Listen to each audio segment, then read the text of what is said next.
Good morning বন্ধুরা। আজ আমি সকাল সকাল বানাবো ফুলকপি আলু চিংড়ি মাছ দিয়ে তরকারি। তার জন্য আমি একটা ফুলকপি বার করে নিয়েছি আর আলুটা আমি সেদ্ধ করে রেখে দিয়েছি।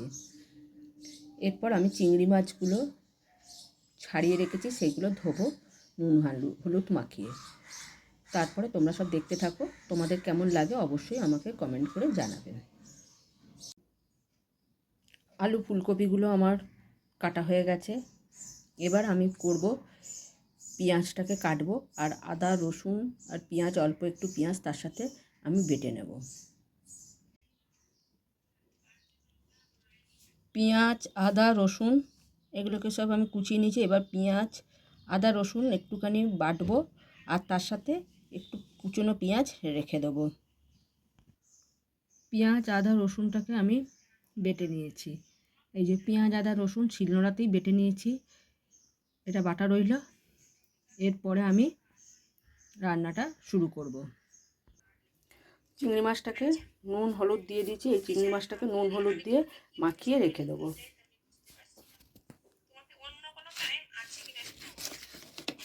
এই যে চিংড়ি মাছটা নুন হলুদ মাখিয়ে রাখলাম, ঠিক আছে। কড়ার মধ্যে তেল দিয়ে দিয়েছি। এই তেলের মধ্যে আমি দেব চিংড়ি মাছগুলো নুন হলুদ মাখিয়ে রেখেছি, সেই চিংড়ি মাছগুলো আমি এবার দিয়ে দেবো। চিংড়ি মাছটা ভাজা হয়ে গেছে। তেলের মধ্যে আলু ফুলকপিগুলো আমি দিয়ে দিয়েছি। এবার এগুলো আমি ভাজতে শুরু করব। ফুলকপি আলু ভাজা হচ্ছে, তার মধ্যে আমি দিয়েছি হলুদ গুঁড়ো, লঙ্কা গুঁড়ো আর কাশ্মীরি লঙ্কা গুঁড়ো দিয়ে এবার একটু ভাজা ভাজা হলে ওই আদা পেঁয়াজ রসুন যেটা বেটে রেখেছি সেটা দেবো, আর তার সঙ্গে দিয়ে দেবো টমেটো কুচিটা।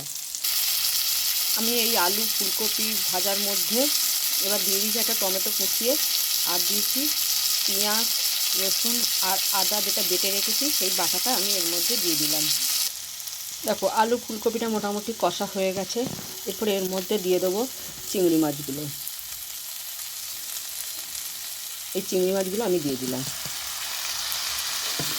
দেখো এবার এই চিংড়ি মাছটা দিয়ে আমি কিছুক্ষণ কষতে থাকবো।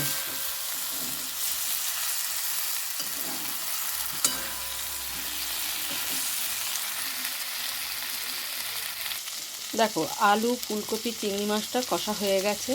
এবার এর মধ্যে আমি দিয়ে দেবো একটুখানি গরম জল। আমি এর মধ্যে একটুখানি গরম জল দিয়ে দিচ্ছি।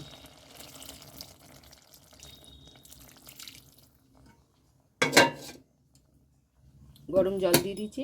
এবার এটাকে চাপা দিয়ে রেখে দেবো। তরকারিটা ফুটছে, এবার মোটামুটি হয়ে গেছে। এবার আরেকটুখানি পরেই আমি নামিয়ে অফ করে দেবো, দিয়ে গরম মশলা দিয়ে দেবো। এবার এর মধ্যে আমি দিয়ে দেবো ছোটো চামচের 1 চামচ গরম মশলা।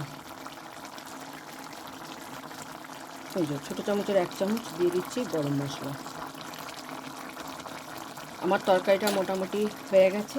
এবার একটুখানি মিশিয়ে তরকারিটা হয়ে গেল। খুব ঝোলও নেই আর একদম শুকনোও করিনি, কারণ রুটি ভাতে দুটোর সাথেই খাওয়া যাবে।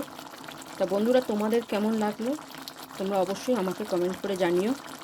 আর যদি ভালো লাগে তাহলে একটা লাইক করে দিও, আর কমেন্ট করে জানিও আমার রেসিপিটা তোমাদের কেমন লাগলো।